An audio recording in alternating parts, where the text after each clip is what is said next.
We'll go live in another minute, please. Okay, that's okay.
Ladies and gentlemen, welcome you all to the fifth edition of CII Strategy Edge.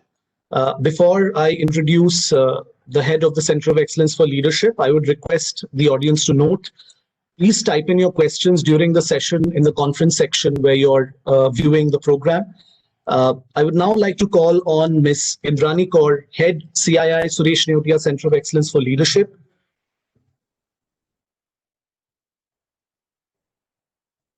Yeah. Yeah. Thank you, Jayasuriya. And good evening, everybody. Good evening and welcome to this fifth edition of Strategy Edge, which is organized by the CII Suresh Neotia Center of Excellence for Leadership. So Professor Venkat Ramaswamy, Professor of Marketing, Ross School of Business, University of Michigan, USA, and Mr. Chris Gopalakrishnan, who's our past president of CII, co-founder of Infosys and chairman of Axelar Ventures, distinguished guests, ladies and gentlemen.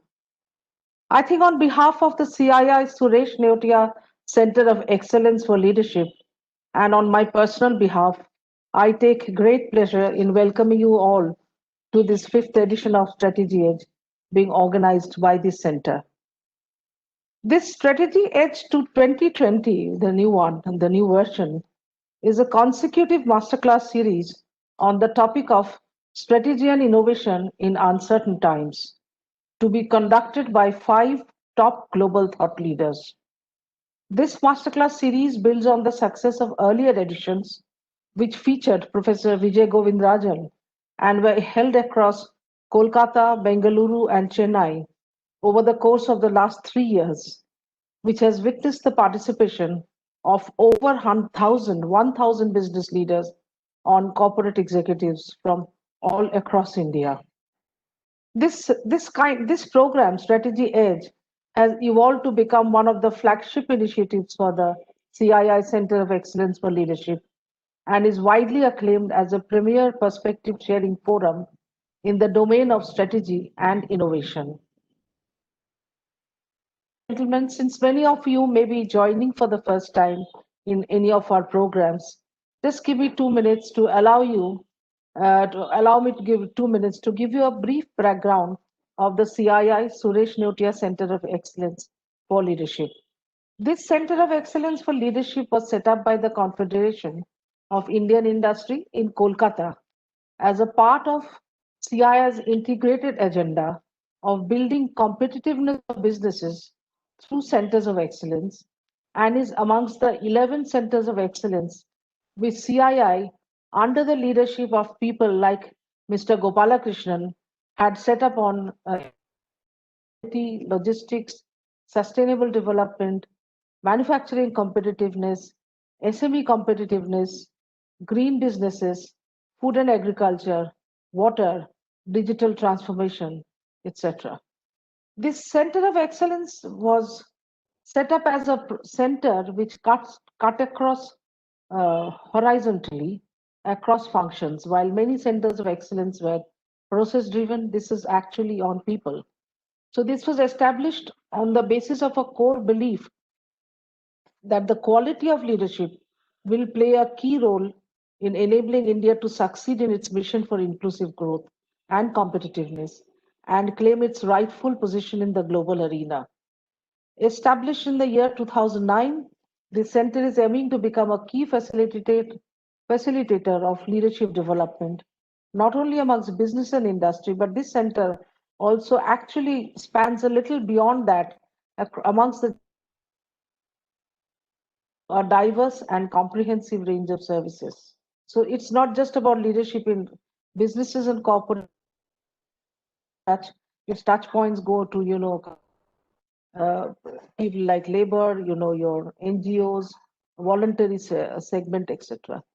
Now, sharing of vision, thoughts, and perspectives of thought leaders is one of the critical areas of focus of this center to help our members imbibe leadership thoughts and traits in various fields. And Strategy Edge 2020 is a part of such a thrust. Turning to the theme of the masterclass series, it's an established fact that there is an inseparable connection between leadership and strategy. Then Mr. Gopalakrishnan will speak a lot more about it. It is needless to mention that a vital trait of any successful business leader is his ability to envision the future and translate this vision from concept to reality, which can actually make the difference between success and failure. So, however, as India grappled with the COVID-19 pandemic and the unprecedented disruptions, supply chain restrictions, the wheels of the economy completely stopping, limitations on manufacturing, I think even the most seasoned decision makers have found themselves in uncharted territories and very, very challenging areas. Only those who have leveraged breakthrough strategies, embracing agile innovation models have actually weathered or emerged stronger. So this whole program, in this whole program, basically uh, dwells a lot on this concept of networked interactions, and where an experience first digital marketplace has evolved quite a lot, where artificial intelligence, Internet of Things, and augmented virtual reality are becoming cornerstones of operations. This emerging technology makes it challenging the basic tenet leaders need to view, understand, and innovate offerings in the context of reshaped consumer behaviors, and it naturally follows the forces that shape consumer behavior. So, there's another thing that is, something about innovation and continuous innovation. Then the whole issue of that, as companies navigate through the pandemic, strategic plans sometimes fail to account for long term uncertainty. And sometimes change can become actually dangerous roadmap to failure. So this is another phase that leaders need to be conscious of. Against this backdrop, Strategy Edge 2020 aims to give a clearer understanding of robust and proven strategic and business innovation models, which can stand the tides of uncertain times for enabling decision makers to thrive. In this first session today, it is indeed a great privilege to have amidst us Professor Venkat Ramaswamy, Professor of Marketing, Ross School of Business, University of Michigan. As you are aware, Venkat is a globally recognized thought leader, idea practitioner, and eclectic scholar with wide-ranging interests in innovation strategy and marketing, branding, IT operations, and the human side of organizations. His award-winning, critically awarded books, The Future of Competition, The Power of Co-Creation, and the Co-Creation Paradigm, they actually introduced this whole revolutionary concept of co-creation. Today's focus on becoming a co-creational living enterprise, experience innovation, and a lived journey of value creation in a post-COVID world is what is going to be the subject of Mr. Professor Swami today. showcasing how enterprises valuable outcomes and connected offerings. Our extremely warm welcome to Mr. Chris Gopalakrishnan, our past president of CII, co-founder of Infosys and chairman Acceler Ventures. As a doyen of India's IT industry, he is known for his impeccable business acumen, clarity of thought, long-term strategic vision, and his personal thrust on driving organization-wide innovation. I would like to especially mention that Mr. Gopalakrishnan has over the years personally spearheaded CII's long-term thrust on promoting innovation across our membership. Being a co-founder of Infosys, he has served as vice chairman, chief executive officer, and managing director. Recognized as a global business and technology thought leader, he was voted the top CEO in the IT services category in Institutional Investors' inaugural ranking of Asia's top executives. He was featured in Thinkers 50, an elite list of global business thinkers ranking in 2009. He was elected president of CII for the year 2013 and 14, and he has served as one of the co-chairs of the World Economic Forum in Davos in January 2014. Recognizing his immense contributions to society and industry, in January 2011, the government of India had awarded Mr. Chris Gopalakrishnan the Padma Bhushan, India's third highest civilian honor. Over the 4 days, you know that you are going to hear from Professor Anindya Ghosh, from Professor Jaideep Prabhu, from Mr. Stephen Wankar, and Mr. Michael Rayner. You have the schedule and the program and the contents with us. So without taking more time, may I now request Mr. Krish Gopalakrishnan to please open the session and conduct it. Thank you. Thank you very much. Thank you, Indrani, for introducing this session and for such wonderful words about me. It's an honor and privilege for me to be part of this, especially the opening session, and even more importantly, sharing the platform with Professor Venkat Ramaswamy, a dear friend of me personally, as well as many Indian organizations, including Infosys. Our relationship goes many years back, and through this platform, we get to partner again and interact again. I'm looking forward to his session. It's always very eclectic, as Indrani mentioned. I compliment CII Suresh Nithya's Center of Excellence for Leadership in organizing these sessions, and to all the participants, actually, thank you for participating. I think it's very, very important to keep up with the trends, not just in India, but around the world, learn from the best. And I hope that you have a wonderful 5-day session over the next few days. We are living through a pandemic. We are living through a crisis. Nobody expected this crisis. I still remember that I had gone with a CII delegation to Bhutan, and coming back with then, President of CII, Mr. Kirloskar, and we landed in Kolkata airport, and our temperature was checked, and we were joking that this will also pass. And lo and behold, 1 week later, the world was turned upside down, and I'm stuck at home for the last 9-10 months from that point onwards. No travel, nothing. So the uncertainties are there. We all know that, but only when we face such situations do we realize how fragile our life is, our society is, and things can be disrupted very, very quickly. We do not know how things are going to play out, how we are going to emerge out of this. Definitely life is not going to go back to being normal again. I firmly believe that many of the changes that we have seen are going to continue in certain form or other.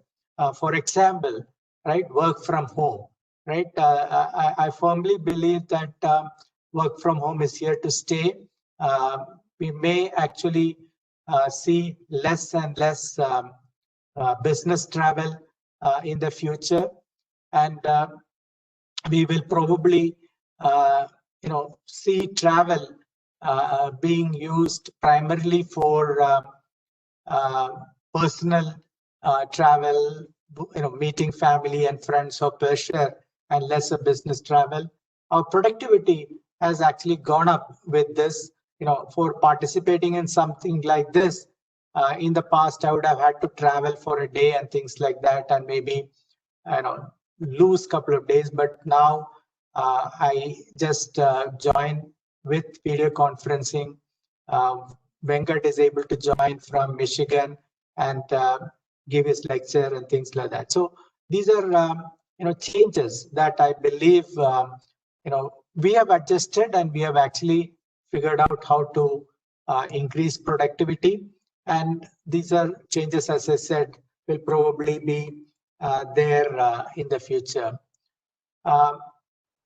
Similarly, crisis changes our lives. Similarly, technology changes our lives, actually.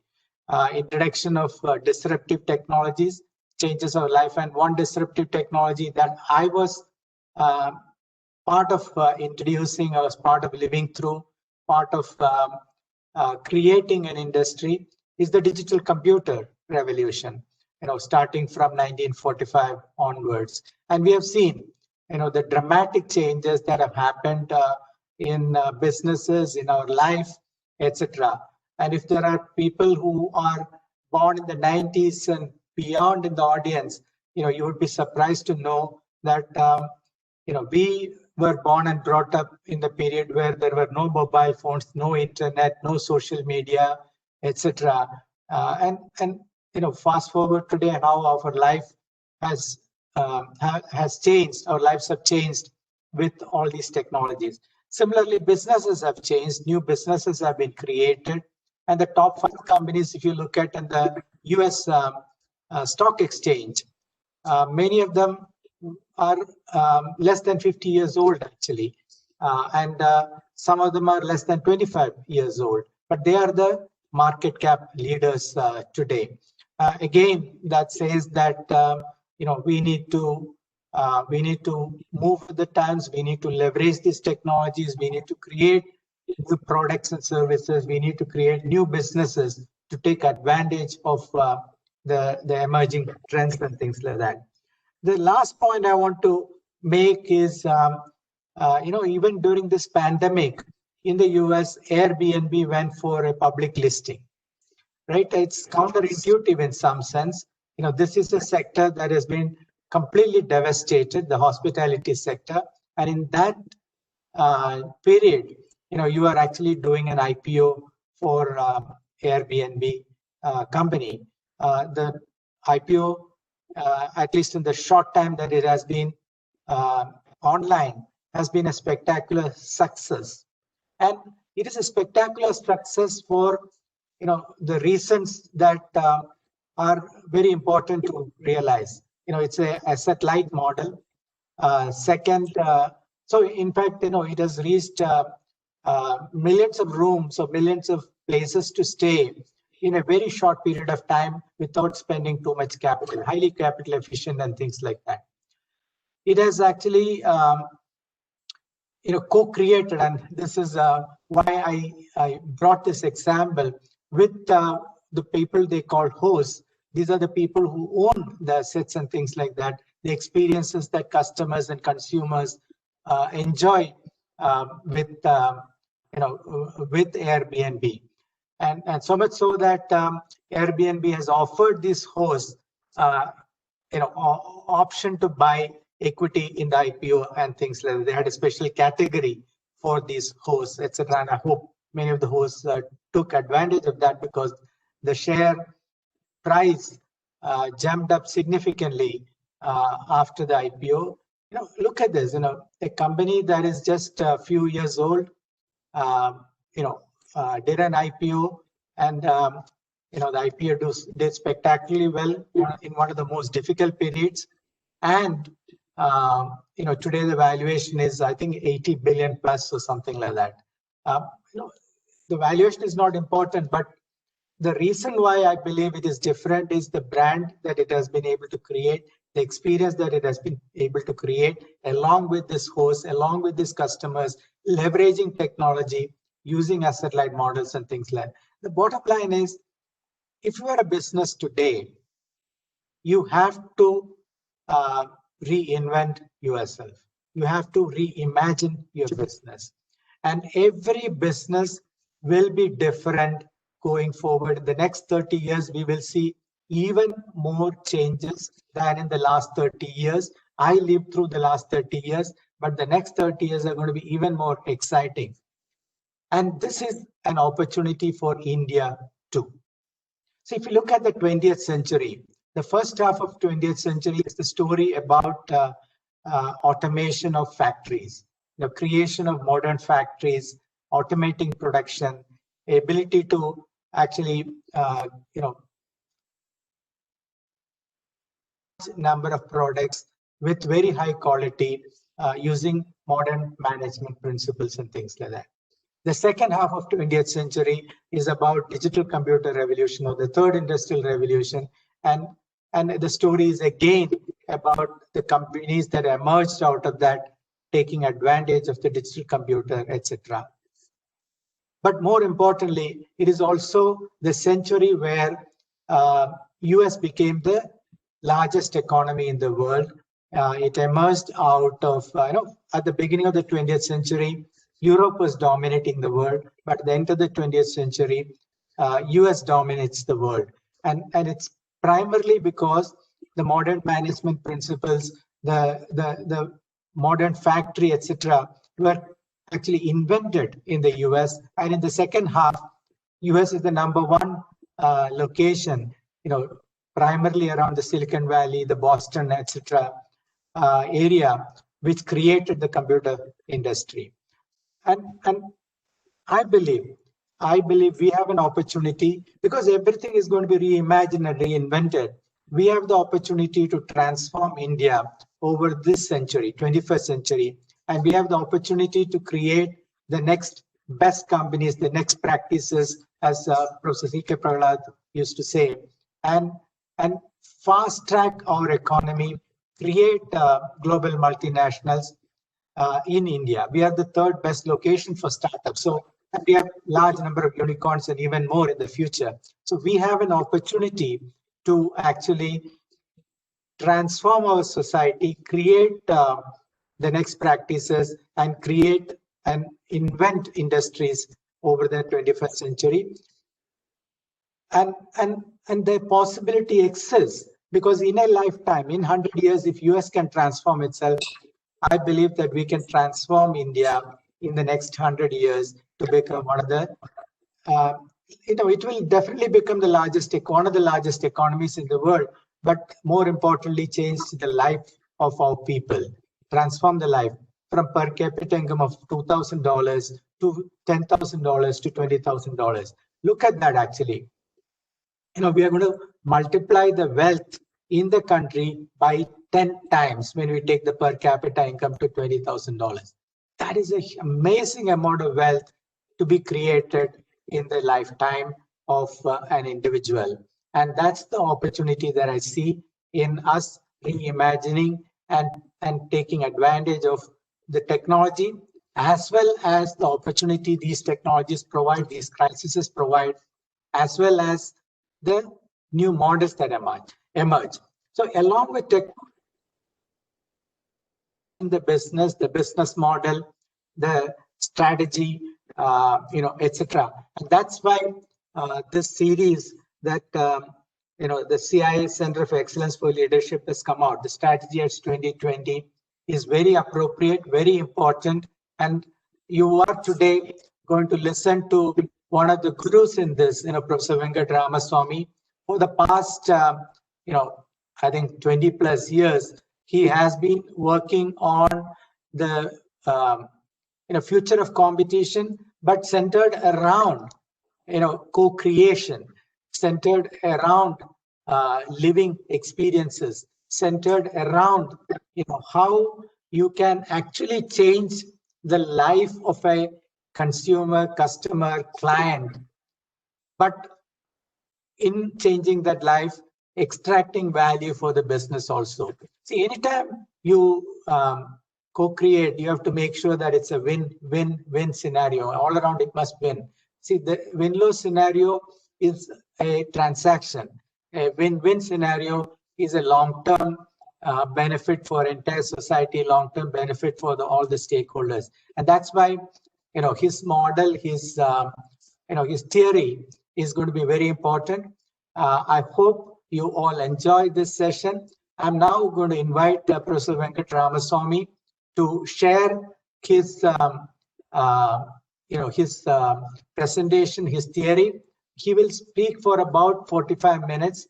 We will have then time to come back and interact with him. We will start off with some questions I believe I need to ask. But more importantly, I hope you will all participate in this and take full advantage of this. So please put in your questions through the question box or the chat window. And in the meanwhile, let me give the floor to Professor Venkat Ramaswamy, who is joining from Michigan in the US. So thank you, Venkat, for taking time off and joining us today. Over to you, Venkat. Thank you, Chris, and thanks to CII for giving me this opportunity to share with you some thoughts on what I believe is the next generation of value creation, as we come out of COVID. And what I'm going to do is to actually begin where Chris kind of left off, which is the fact that we are living in a world which has been transformed forever, at least according to this McKinsey global study, which I think was conducted in July with 899 senior executives. And it actually starts off by saying that companies have accelerated the digitization of their customer and supply chain interactions and of their internal operations by 3 to 4 years. And the share of digital or digitally enabled products in their portfolios has accelerated by a shocking 7 years. And this is global. So if you look at the digitization of customer interactions, it's been accelerated like 3 to 4 years. You can see, all across the globe. The same thing in terms of offerings, which also Chris alluded to, which is the share of products and services that are partially or fully digitized. And in fact, if you look at Asia Pacific, you can see that 10 plus years. So I think they're using the word shocking may have been appropriate. And then if you actually deep dive a bit more and you think about where all these changes have occurred, there are two things. The blue shows the organizational changes, the black, the industry-wide changes. Clearly, we have all seen increasing customer demand for online purchasing services, and then you can see changing customer needs, expectations. Certainly, it's transformed the education space I'm in. And also last mile delivery of goods and services. But at the same time, as Indrani mentioned, it's put a lot of stress on the supply chain and manufacturing and so on and so forth, which is something that I'll be getting into. But at the same time, as Chris also pointed out, the number one thing there is hybrid work, right? Remote working, collaboration. He talked about his not needing to travel very much and has actually increased productivity. So I think what is so fascinating for me is that these technologies have existed for the last decade. In fact, we're using Cisco WebEx, and Zoom came out in 2011, and actually out of the Cisco WebEx experience. And but all of a sudden, because of the pandemic, in a way, it has been a forcing function, and all of us have suddenly embraced a lot of the digital transformation, which has been brewing over the last couple of decades. And I'll come back to that as well in terms of the technology part, which also Chris mentioned. So an interesting question then to ask is that while all of this is happening, and clearly we have all done our best to respond, if you go back, like I was saying, to 2007, that's when you really had an exponential growth in digital, the digital transformation that was happening, obviously, after the dot-com revolution in 2000. So this was the next kind of big inflection point, or actually, I would say exponential growth point. More than 1 billion internet users, Apple introduced iPhone, you had Android, Amazon launched Kindle. Suddenly you had all this social media, text messaging, all of which Chris set us up with, and then big data, and all advances in computing, and most important, the cost of storage networking collapsing, and then cloud computing taking off. So you have to ask the question then, so what happened for the last 13 years or so? So I think Tom Friedman, in his last book, he basically points out that, well, the Great Recession happened in 2008, and that kind of masked all of this. But startup activity was continuing. Zoom came out of that, and so did many other startups. And actually, I just read that this pandemic has given rise to the most number of startups in the last decade. And Chris alluded to Airbnb going public, and there have been other IPOs like Lemonade and so on during this crisis. And Airbnb is very remarkable for all the reasons that Chris has already alluded to. And I think that is a perfect example, as a backdrop to what we're talking about. And we can cycle back to Airbnb during the discussion.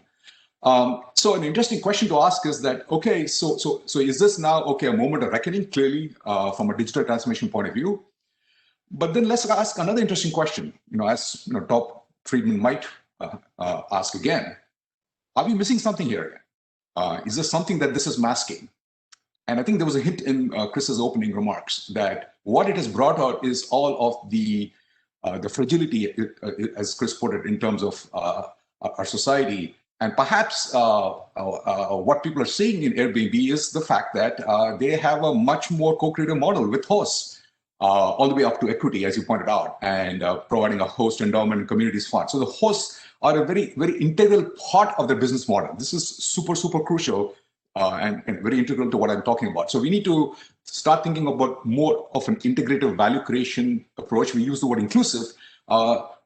I'm going to talk more about integrating that inclusiveness into the creation of value such that everybody benefits. As Chris was saying, it should be all win more. I think therein lies the elements of what I see is a very successful model moving forward. And, Airbnb has certainly paid a lot of attention now to regulators, transformed its engagement with the community, especially with hosts. And so I think if you start looking at technology platforms that before were just, transacting, like you think about Uber, which was just kind of matching you with the ride, I think we have to start thinking about platforms not just from a technology perspective, but really in terms of how it engages people, right? And how we actually create flows of value creation on all sides. So think of it as more as mediating a lot of flows, and it's through the flows that values is going to emerge. So we have to start thinking about value in a more emergent fashion, which I think is something that is pointing to. But if you just scratch beneath the surface, I think the Airbnb example and others is also pointing to the fact that we need to connect much more with lives, livelihoods, and lived experiences of people. That really is the focus of my talk, which I believe is going to set the tone for the next generation of value creation over the next decade. And that has to do with what I'm calling as lived journey value creation. So I think fundamentally what is being masked now, or at least what COVID is making evident to us, I think in the previous one, maybe it masked the technology revolution. But in this pandemic, maybe one could argue it is actually unmasked that fragility that Chris was talking about. That I think quite evident to all of us that moving forward, no enterprise can ignore the role they play in society because employees are demanding it. There's a lot of employee activism. Consumers are going to demand it. And so the products and services and brands and enterprises of the future will have to be one that brings that view of lived experiences into the fold, into the business models, into the way we think and operate. So if you go back, like Chris was saying, we've been thinking about inputs, outputs, process optimization, Six Sigma, Lean, all of that. We've been through those revolutions. We started optimizing output, then we started talking about outcomes and business outcomes, and now we're starting to talk about impact. But I think we need to go one more step further and start thinking about the lived journeys of people as human beings, of being human, because I think at the center of it is putting the human experience in value creation. Now, experience has always been peripheral to what we've been doing. We've been creating product and services, and then we had user experiences now, as people talk about. But I think we need to invert the whole thing by putting the human experience at the center. And that basically means that if we can start to conceive our business around lived journeys of experiencers, I think that's kind of the next generation of value creation in the decades ahead. So we need to really engage ourselves, not only in becoming more resilient and agile, as Indrani also mentioned, but really innovating around lives, livelihoods, and lived experiences. But in a way in which that innovation of experience becomes part of the business value creation process. Airbnb clearly is a very good example of that. And so I think the other thing that goes along with this way of thinking is we need to think about expanding the pie of value. Now, what do I mean by expanding the pie? Well, I literally mean pie, P-I-E, very easy to remember. There are 5 facets I'm going to discuss. P for platforms. That I think is pretty obvious, as you saw, in terms of technology and digital platforms. They are here to stay. But we got to start thinking about impacts. So we have to connect our capacities in the system to creating impacts, which is where the value lies. And those impacts, as I mentioned, are in the lived journey of experiences, which basically means that we have to think about experiences. So the E essentially are 3 things. It's experiences on the one hand. So if you think about it in classic language from the demand side, but from the supply side, E is about ecosystems. Clearly today we have digitalized ecosystems. If you are actually engaging digitalized goods and services, like where the service itself is digital, think streaming of content, for example, well then clearly in a lot of these cases, you can use what are called APIs, application programming interfaces, because the value chain is all embedded with software. And so now you can create new services by opening up the APIs, as a lot of companies have done, for example, in the mobile space, to create new applications. So that clearly exists.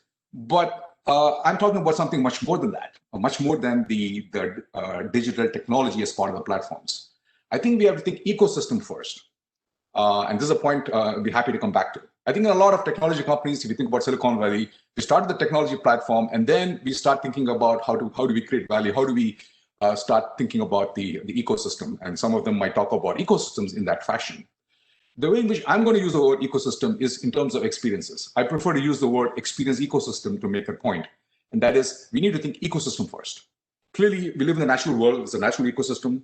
There's ecology of it. There are social ecosystems from a human point of view. And today with increasing artificial intelligence, there's the whole materiality of the ecosystem in terms of having smart goods and services. But I think we have to have that ecosystem thinking in terms of how we formulate our business models.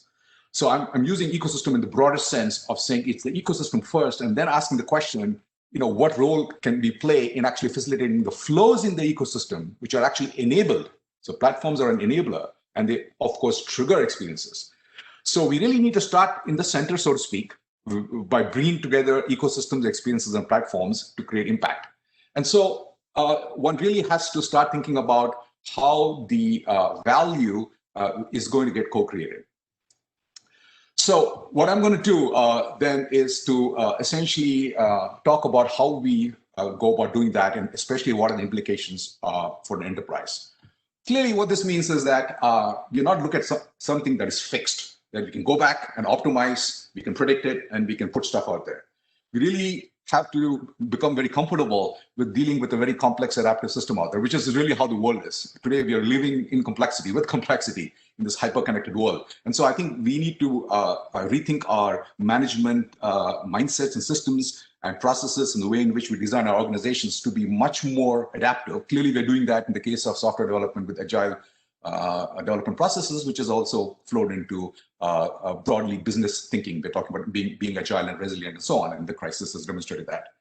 But I think the other key word here is learning. We need to continuously learn about where the value is, because that is not known up front. And so it calls for a rapid experimentation and iteration and continuous learning. Just like in the old quality world, we had continuous improvement of goods and services and underlying processes. Now we have to continuously enhance the engagement and make value flow in the system. And of course, depending on what your role is in the system, that value gets shared in very different ways. But the point is, it has to be a very inclusive, all-win-more process, which then brings value back to you. And so here's a key point of my presentation. This is not just about creating just value for others, but the point is that value will flow back to you. So it's not just about paying it forward, as you may have heard of that phrase, but paying it forward will actually bring value back to you in reverse. So it's very, very important to kind of understand that our job is to orchestrate these flows in ways in which we grow as the ecosystem grows.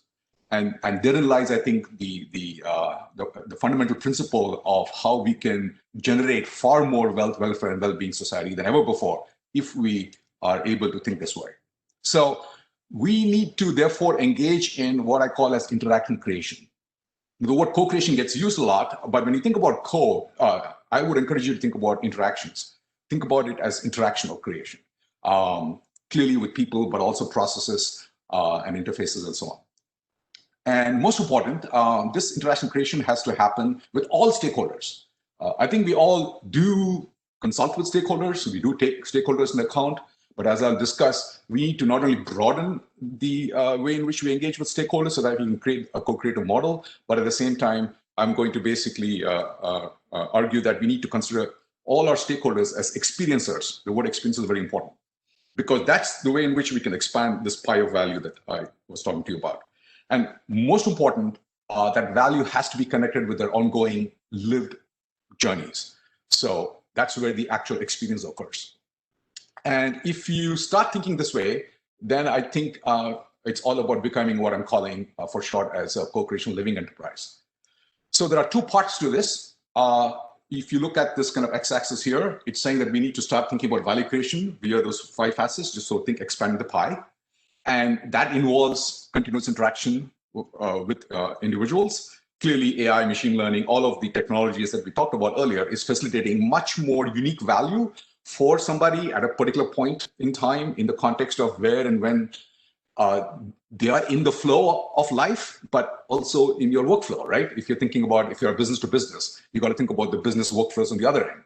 If it's business to consumer, you got to think about the consumer workflows.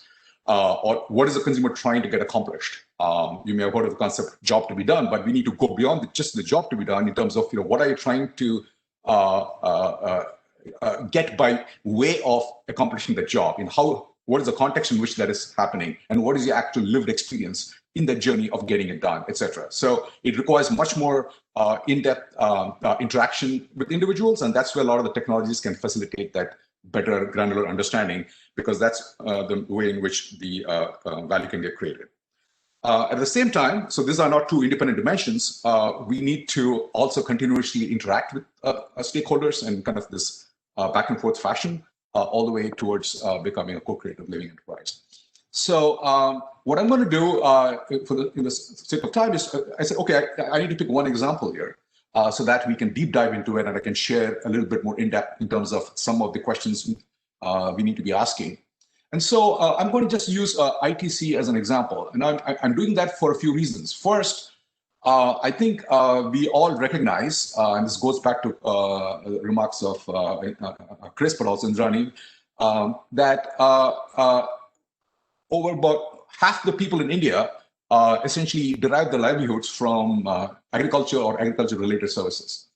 But agriculture accounts for, I think, about 15% of GDP. So if you look at the per capita income, the $2,000 that Chris was referring to, if you look at the per capita income, in the agri sector, it's about probably 1/4 even of the other sectors. So so that basically says that we need to start innovating and thinking about this here. But I think there's something else that Chris said, which is the other reason actually turns out to be the impetus. I hadn't discussed this with him before, so I was very pleased to see him mention that, because I think there is something here about India having the opportunity to innovate a whole new way by which we can create value, because we have a golden opportunity of actually creating value by actually bringing into the fold those that essentially weren't in the fold. And if you think about the 10 times income per capita, there is a huge growth potential there. But that will require ecosystemic thinking. And so I'm going to use IDC as an example because IDC for the last 2 decades, it's world renowned in terms of its rural digital infrastructure. You may have heard of how it engages with farmers in the supply chain. And one of the other points made in the McKinsey article, and which also Indrani referred to, is the fact that those supply chains, and Chris was saying, have been fragile. And so one of the things that McKinsey found is that those organizations that happened to, before the COVID hit, happen to have those capabilities of engaging with their stakeholders, had some digital capabilities in place, were able to pivot faster, move faster, and execute those changes that we talked about earlier, much better. And in fact, they were far more successful in terms of performance. So when they then looked at the performance of these organizations, they found that those that had those capabilities were able to obviously move much faster and actually create success. So I think that's a very crucial point. In the case of IDC, over the last couple of decades, it has really started with a very farmer-centric model going back to 2000, when Shivakumar actually came up with this idea of how we can essentially better integrate the farmers into the supply chain. Now, in the case of IDC, if you think about their food business, clearly the supply chain is very, very crucial to their business. Now, there are many companies, food companies, where the supply chain, is crucial. But I think what distinguishes them, and also Starbucks is another example, is the kind of relationship that they have. And when I say relationship, it's more than just a relationship or a partnership. It's how deeply integrated those stakeholders are into the ecosystem, how they actually contribute value, which I'll speak to in a minute, and how that value flows back to all of the entities in the system in a very continuous fashion. And therein lies kind of like the ingredients of how to create this kind of continuous value. And so very briefly, in the interest of time, I'll just kind of summarize the main the components of their model, which continues even today. So they started by essentially ensuring that the farmer, as an experiencer now, if you go back to the right-hand side of my 5 facets model, if you think about the farmer now as an experiencer, that the farmer essentially can get better price discovery. Because clearly, if you put yourself in the lived experience of a farmer, if you start with that, farmers have always tried to figure out, what they should be growing more of, etc. Right? How can they realize better prices? And so that has always been the primary concern, and they obviously had access to the mandis, the marketplaces where they were able to take the grain. So from ITC's perspective, it is pretty clear that if they could integrate the farmer into the supply chain, then that would work for them. But there is a catch there.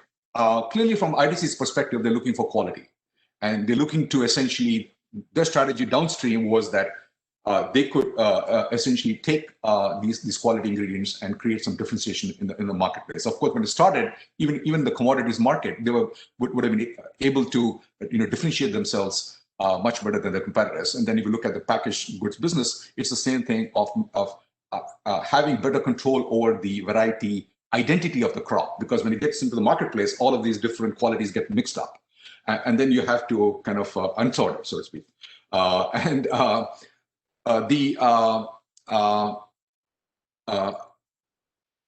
Emphasis of ITC, therefore, was trying to engage with the farmer in order to essentially give better prices for those that obviously were able to meet certain qualities, but at the same time also giving them a choice, and this is very important, an informed choice to, you can go ahead and sell it at the mandi, but we are going to provide you with that price signal. So you can see here that this model is not just bringing those farmers only to ITC's fold. There is also the whole benefit for society by farmers being able to actually have a better life because they have better price discovery by virtue of the information, and they're not really beholden to selling to ITC. So I think that's a very important part of the model, where the farmer has a choice, has some agency in the process. So they have, in 10 states, 35,000 villages. They had the 6,000 kind of e-Chopal installations. It was obviously very desktop-based initially. And then the next stage of innovation was in the farmer being able to take the produce, to a hub, the Chopal Sagar, where essentially they were obviously treated better. There was better weighing of the produce, and the farmers essentially had a much better experience there. And that also was a place where the farmers could have access to various other inputs that they needed. So that was the second part. But I think what is interesting is that, as that evolved, it then became a reverse channel for the farmer in terms of goods and services. And then in the third phase, they began to realize that there is a lot of opportunity in building that ecosystem of services that I talked to you about on the left-hand side. And I think that's where a lot of the opportunity lies moving forward, because clearly you can provide services to the farmer who knows what to do and happens to be endowed with better soil and so on and so forth, or happens to have better sense of best practices in agriculture. So one strategy initially, of course, is to expand the number of chopals. But this number has pretty much been the same for the last decade, because the focus has been more on penetrating further, that instead of just focusing on the price realization, think about more income realization, which basically means that we need to engage more with the farmer, and especially those farmers that don't have the know-how in terms of how can I be like the minority of other farmers that happen to have better practices or happen to have better ways in which they can manage their inputs and bring the costs down and realize better prices as well. So it then boils down to that engagement with the farmer on a continuous basis. And this is where it gets very complex, because every farmer, as you know, every farm is unique. Now, farmers have always had their own way of figuring out what works. But now all of a sudden, if you start thinking about this ecosystem and saying, how do I create very individualized processes of engagement with the farmer, so each farmer is treating every experiencer now in a very unique fashion, requires a lot of scale in terms of being able to create these very unique value for a farmer at scale. I think that's where all of this new digital platforms start to shine, because for the first time, we are able to do all of this at very low cost as well. And so in terms of what ITC has been doing over the last year is the rolling out of what they call the 4.0 digitalized platform, because now, going back to where Chris started, we are in a mobile world where all of a sudden now I can bring a lot of this directly to the handheld. Now, clearly there's variation in terms of how much penetration of smartphones are there and all of that, which I will briefly mention in a minute. But I just want to point out that what this does is it is trying to orient all of these services around me, the farmer.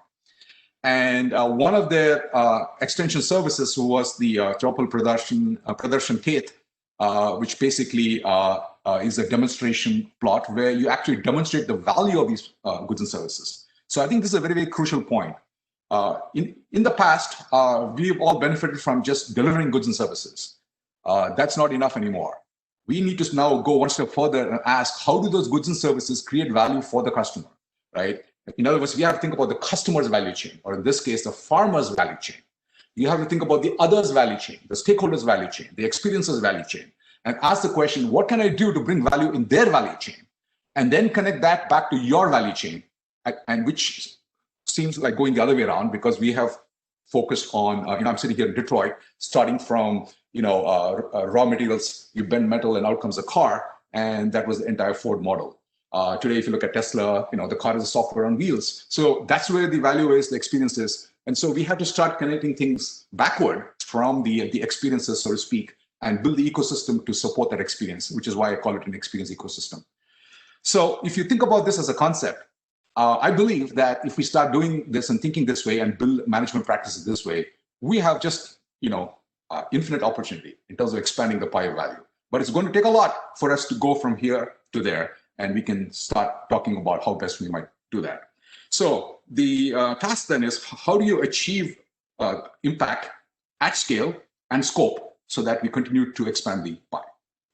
So to summarize, each of all fundamentally addresses the farmer's value chain, think enhancing productivity, improving quality, reducing the farmer's cost of cultivation, and managing the farmer's risk, not just your risk, the farmer's risk, most important. And if you look at, and this is from Business Today, if you look at how farmers have benefited, because I know there's an impetus to kind of double farmers' incomes in India, but 34,000 farmers have doubled it, and the rest have increased, may not have doubled, but 30 to 75%. Because it is possible to double, but in a moment I'll speak about what must happen in order for everybody to double. for doubling to be kind of the norm, or to go from that $2,000 to the $20,000 that Chris was talking about. So the thing is that the potential is there, but there's a lot of challenges, and we all know that. But I think here are some steps in that direction. So with the Choupal 4.0, in places where it has been piloted, where people do have mobile phones or somebody provided the connectivity there, with that experimentation, crop productivity has gone up. There are more returns per acre. So digitalization, if done right, in the context of a particular farm, in the farmer's domain, this is very important, can do that. However, we know that a lot of them may just have feature phones, but more than that, there may not be telecom connectivity. And so there is a whole host of other things in terms of the communications infrastructure that one must pay attention to. But I think there's a big opportunity there in terms of providing the assisted access that they need, because if you think about village level entrepreneurs, and it's estimated that we might need about 3 million entrepreneurs, so that can create a lot of jobs there. And then there is a multiplying factor of each entrepreneur with each farmer, and as each farmer grows more, not just growing crop, growing their income, the entire ecosystem benefits, and all the service providers who are participating on the ecosystem that I showed you on the left side can also benefit if we can manage these flows of value creation fundamentally. But from the perspective of the farmer, and there are three things from the perspective of the farmer. If you think about myself as a farmer, it's my context. What do I need to go today? Do I understand the demand signals? Is somebody telling me what's in demand? So that's the first one. The second, the farmers have always looked at their own history, because they have limitation in terms of the resources, what they're endowed with, their soil, their practices. They try to converse with other farmers in terms of best practices. So clearly that's another environment of that ecosystem. And last but not the least, it's the pulling together of all of these in terms of what's external to the farm, right? Weather, or there's some pest problem that's coming my way. What do I do about it? In my context, for what I'm doing, because some solution there might work for that farmer in that context, but my context is different. So in other words, we have to manage this contextualized value creation.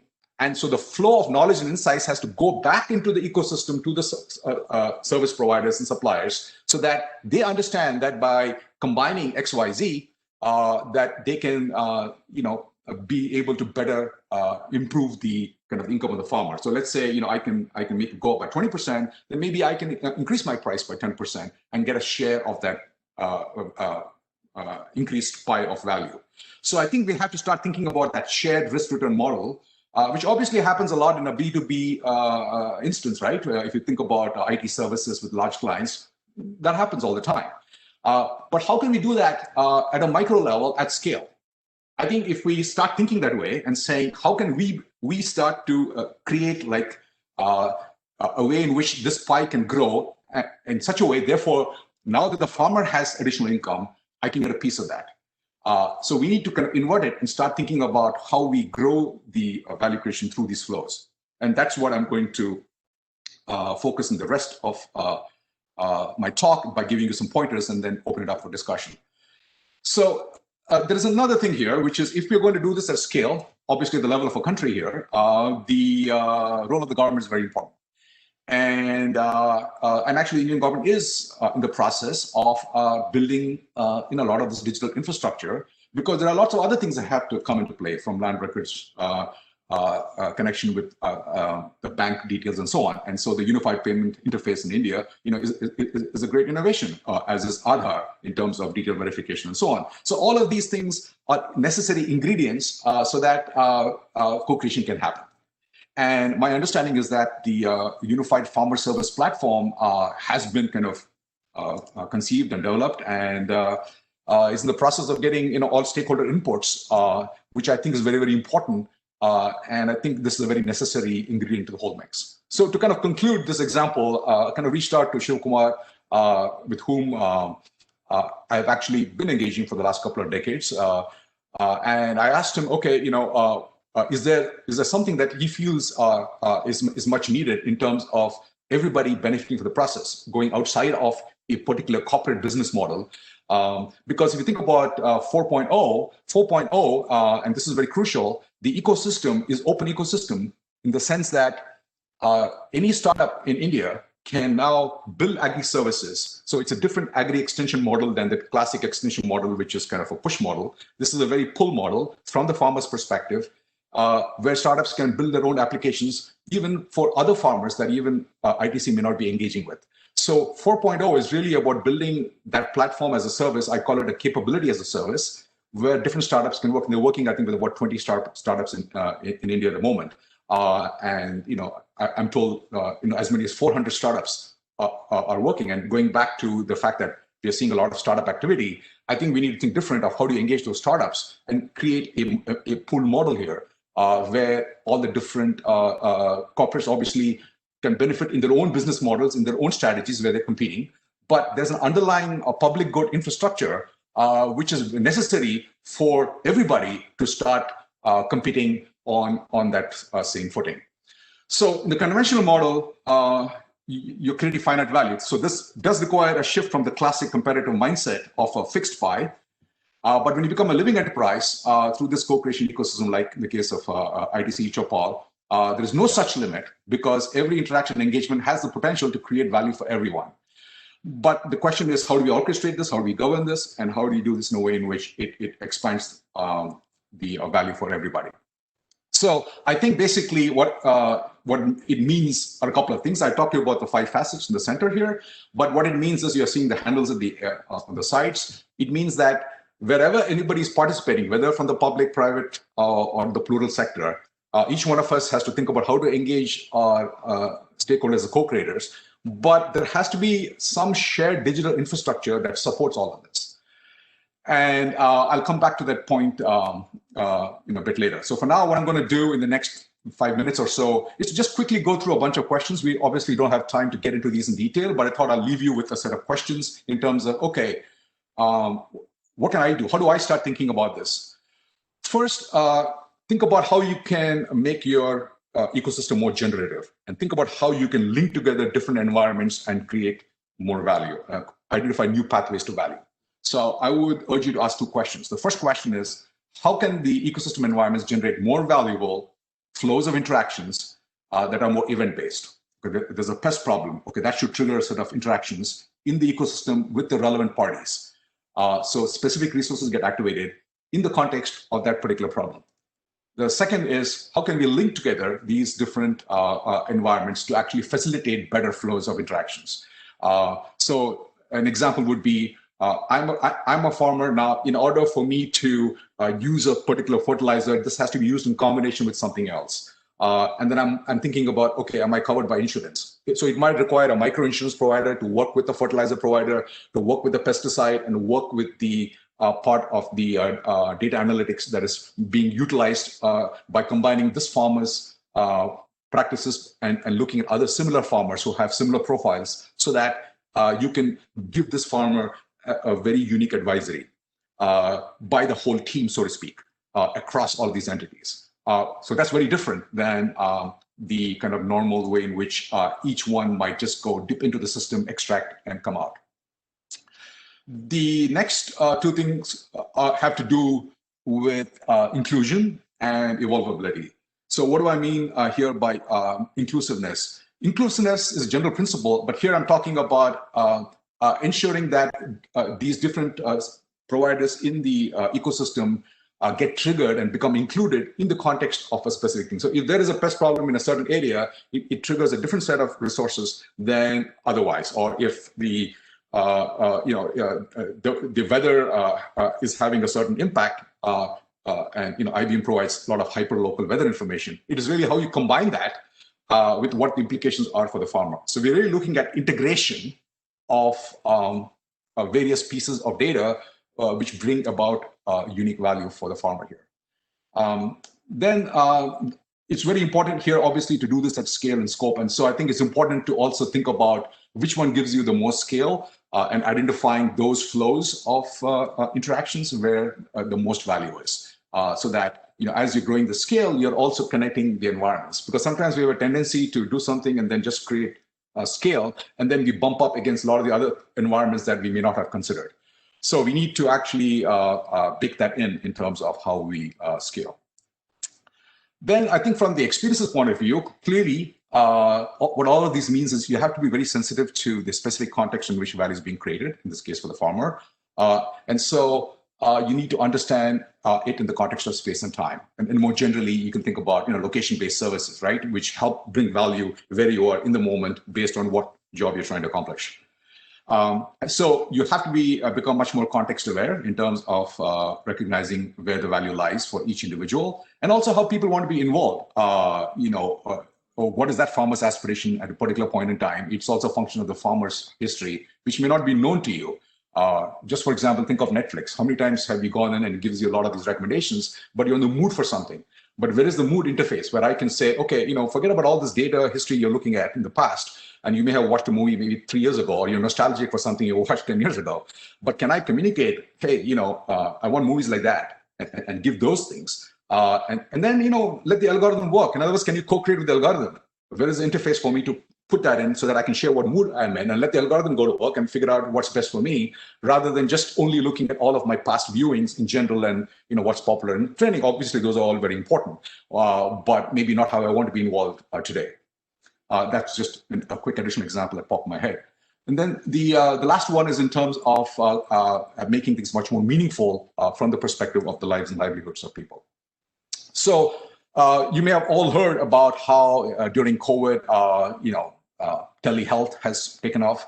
So Microsoft, for example, rolled out a lot of cloud service offerings. So you can see how technology plays a very important enabling role. But again, it has to be integrated into the workflows. So in this case, hospitals were better able to provide the kind of support to people who were exhibiting symptoms, but to do it at scale, you had to actually use technology like service bots where people could interact actually in video mode, provide data, and it would do a lot of the assisting to kind of figure out whether this person really needs to be seen by a nurse practitioner, for instance. So then once it gets escalated to that level, then nurse practitioners can get involved and then decide whether in some cases, you have to be seen by a doctor. So there's a whole set of interactional flows. Now I'm talking about the center of my 5 facets, which we need to figure out. Now that is from the perspective of the patient. So now if you go flip to the perspective of the employee, then from the employee's perspective, employees should also have a better experience. This is very important, right? To create that good patient experience, you need to have a good employee experience, a good doctor experience, a good service provider experience, a good practitioner experience, good experience of all of the people that are participating in that set of interactions, which is creating value flows in this context right here. And of course, value flowing back also to Microsoft and its providers that provide these enabling technologies on a service basis. So I think you're getting, hopefully, the idea here that these flows become very important.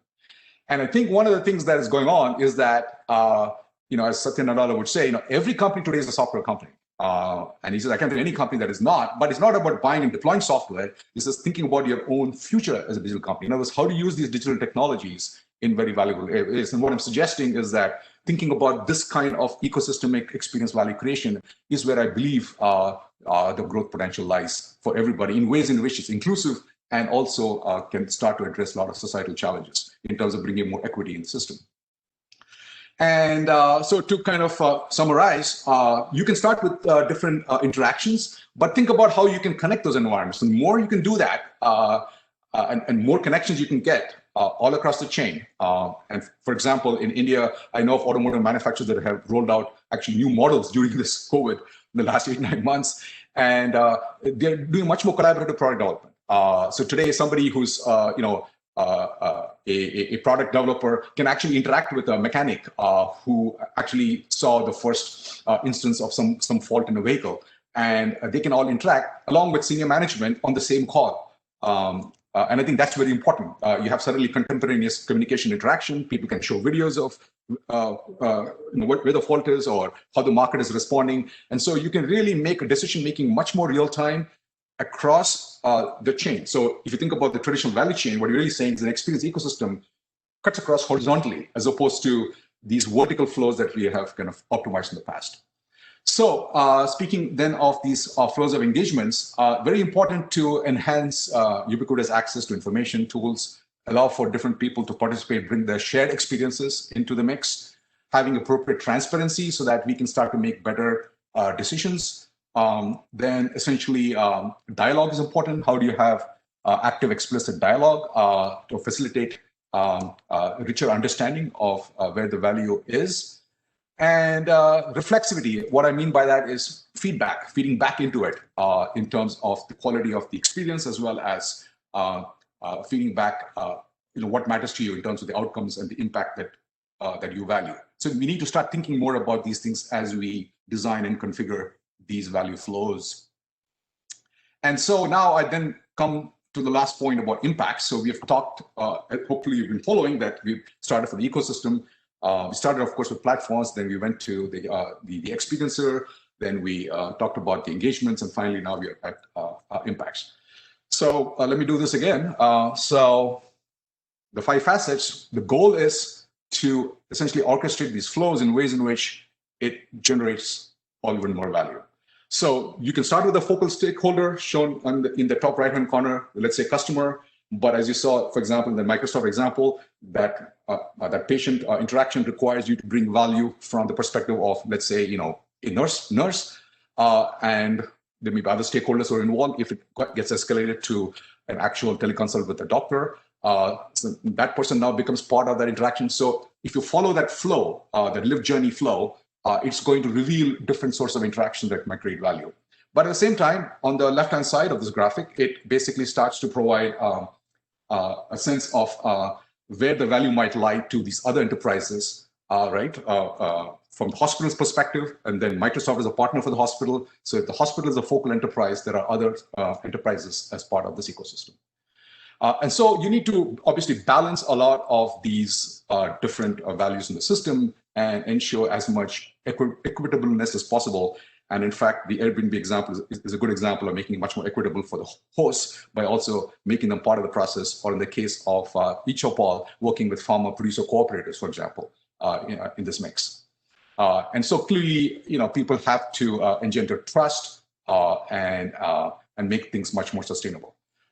So in the interest of time, I'm going to now just wrap up in the next couple of minutes by essentially highlighting a few things, and we can come back to talking further about some of these things in more detail.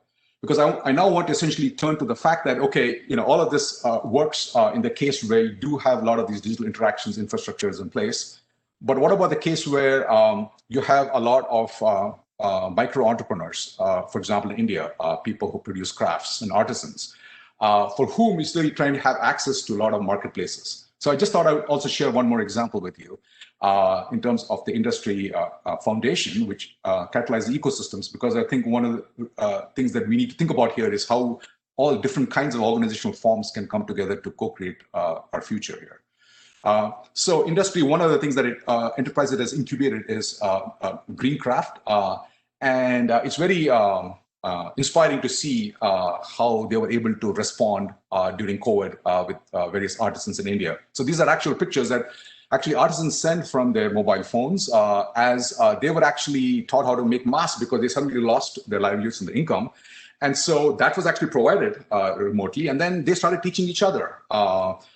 And each one became a host to other, to use an Airbnb term, right? They started hosting mask making experiences for others. In fact, Airbnb has a whole new business revenue stream of experiences that is found in this kind of COVID world. And so they were able to help each other. And you can see here how, amidst the crisis, Greencraft was able to help these artisans because, again, going back to the point, they had these capabilities in place. They've always been working with these micro producers. And they're able to roll out new initiatives like Creative Dignity to provide relief for a lot of the artisans in India. So those are essentially people who are, basket weavers, and they've done the same thing with people who are more artistic and helping them essentially create things like dolls and other types of goods and services. And they've been able to actually do this in a very effective way by bringing together those resources from the ecosystem point of view. So I think here's a quote from Jacob Matthew, whom I also reached out to, and he said that it's shifted the nature of capitalism to see green shoots of it as a force for good for planet and people with profit for purpose. So it's trying to bring together a lot of the elements that we've been talking about from their own point of view And I think the question from the private sector side is, what role can the private sector play here in terms of actually growing the value pie and connecting with this ecosystem? So in that regard, they've actually created another platform called Region Earth to help any social entrepreneur, just like the eChopal model in Chopal 4.0, to help other micro enterprises create new businesses. So that's something that will be ongoing, where you have many different kinds of micro producers on one hand. You got like companies like IKEA and so on that might be potential customers, but how do you then build the digital infrastructure to serve all of that? And so this also then, now I sort of come back to the role of the government. So I think we also need to be thinking about shared digital infrastructure in some form. And so this initiative called Societal Platforms, actually a way of thinking of how the private, public, and total sector can also share the digital infrastructure is very important. Happy to talk about this because we need to create public goods. Clearly Aadhaar and unified payment interface, all of these have helped, and we need to be doing more of that.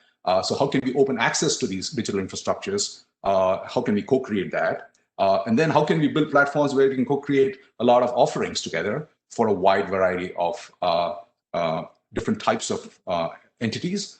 And then how can we then amplify each actor in the network in terms of how they can then in turn catalyze impact? So there's a very kind of multiplicative model in terms of meta platforms, if you will, that then support this. And you're also seeing this, for example, with Alibaba, Ping An, in other parts of Asia, Grab in Singapore, etc. Finally, I also like this example from IBM, where IBM has said, okay, just like you're sourcing grain, like we talked about, why not sourcing talent? Especially because universities today have been focused on degrees. Now they're slowly starting to move towards skills, but corporates can't wait.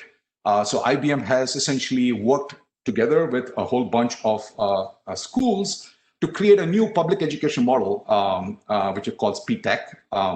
So it's basically early kind of college, high school. So taking high school students and giving them early college education and skilling them in terms of, for example, software development.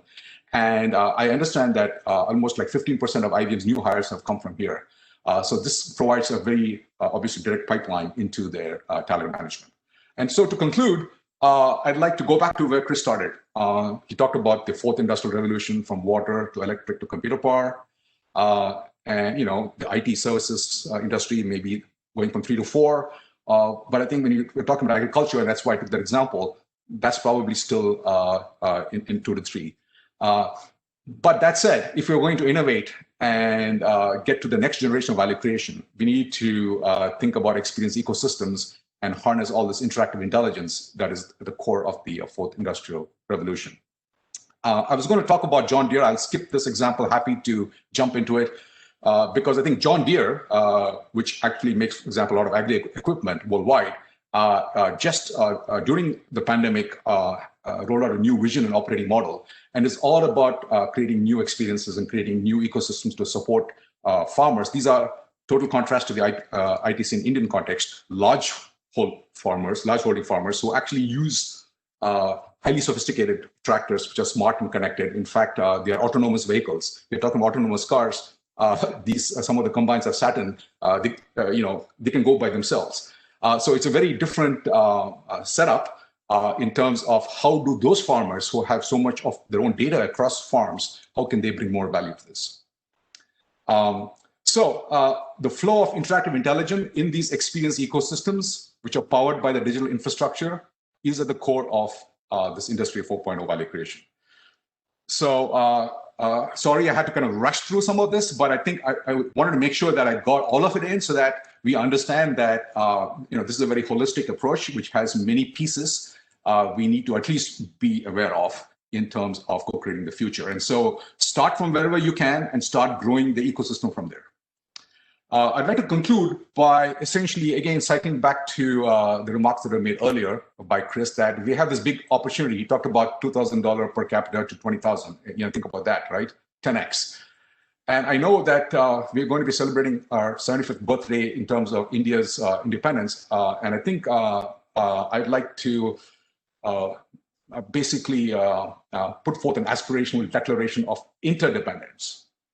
I think all organizations must become, in some form or the other, a corporation living enterprise to enhance wealth, welfare, well-being. If you notice, I have it as one hyphenated word, because right now you got the private sector, you got the public sector, you have the social sector, and you have all these sectoral distinctions. Of course, there are lots of collaborations happening across it. But it's more than looking at public-private partnerships, right? We have to look at the interplay of these entities in the context of those 5 facets that I talked about, and of course, with people. So with that, I really appreciate this opportunity, and I really wish each one of you all the very best in your own lived journey in actually taking, hopefully, some of these ideas that hopefully meant something to you, and bringing it into your own sphere of activity in whatever makes sense to you. But I think that if each one of us did this, then I think we have a whole opportunity available for us in terms of actually creating, a better world for ourselves together. So thank you, and God bless. Thank you very much, Venkat. And as you were talking, presenting, we had a series of questions come in. I hope we can get through as many of them as possible. But I want to reemphasize something that Venkat said. Growing the pie, including all stakeholders, making sure that you think about all the stakeholders and what value you can create for them, they can create for themselves, and they can create for the ecosystem. So, the ecosystem itself is expanding. So that's how you grow the pie is the key. But, we will come back to this. So Venkat, I'm going to pick some of the questions to ask you and for us to discuss. The first question I'm picking is this, actually. Why, in your view, are organizations often very slow in detecting, adapting to potentially breakthrough changes appearing in the horizon? Is this primarily an attribute of the prevalent corporate decision-making culture in companies? Basically, why do organizations respond very slowly? Yeah, I think that's a great question. There are many reasons for it, but let me just pick one, just in the interest of time here. I think if I were to pick one, it would be the fact that I think if you go back for the last 75 years, we have really focused on designing and developing and delivering goods and services. You might say, okay, isn't that what it's all about?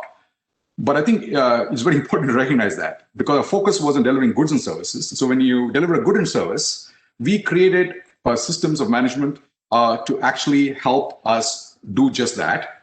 So we started with, yes, we mass produce goods and services.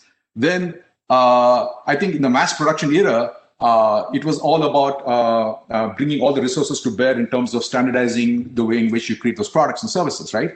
But I think what happened is, as we started segmenting markets, creating this kind of variety of goods and services, and then in mass customization in some instances, we could still do that because we are customizing the product. That itself was challenging for us. But within that, some organizations were fast and slow just because of the way in which information flows. So I think it's only when that third revolution started, industrial revolution, when it's not just kind of IT in there, but when IT started kind of helping the flow of information, by definition, people were better able to kind of understand demand signals, at a very basic level, understand, here is kind of where some opportunities might be. So I think that the third industrial revolution helped that. But we still had a lot of slow response, because I think a lot of it was in automating existing processes and not necessarily responding to demand changes. I think now there is growing recognition because competition is also shifting now. The locus is shifting not just in terms of who can efficiently produce the goods and services, but in terms of being more on top of those demand signals. That has helped. The other dimension, I would say, is also the way we have organized ourselves. We had a hierarchical command and control model, right, things flow from the top. And obviously, a lot of work has been done in terms of documenting how that impedes our ability to respond. So I would say these were kind of two main things, fundamentally, goods and services, for which actually the hierarchical structure was conceived, and it worked very well. But I think there are a lot of implications here for how we design our organizations moving forward. Thank you, Venkat. The silo mentality and, if you do not have efficient mechanisms to get the information to the right person to make the decision, things happen slower. The next question is a classic question. It keeps coming up again and again. I want to get your perspective on this. Value creation inherently seems to be a long-term thrust for organizations. How would you advise boardrooms to view this when the main focus of companies is often boosting top lines in the short and medium term? So classic question always. Yeah, so I think there are two parts to that. If you just keep the short and medium term away, I think what we're discussing is boosting your own top line, but in a different way, right? By growing the ecosystem. Now, then the question becomes, can you do that in the short or medium term? And I think that's where the challenge might be, right? So if you look at the examples where people have been very successful, they take Starbucks or Airbnb and so on, I think they have understood that the investments they're making will be obviously very important in the long term, but they have figured out ways by which they're also delivering in the short term. I think that's what distinguishes those companies, because that has been a lot of focus. So if you look at these companies that have been very successful, and a lot of these platform companies they are delivering the short term. But they are delivering the short term because they've been able to put in place infrastructure and offer kind of recurring service revenues, right? So they're able to not think of that product offering in this fixed finite way, but they're actually building platformized offerings that can generate continuous value. But that requires investment and vision. And I'm actually, if you think about Amazon as just an example, it was not profitable for a long time.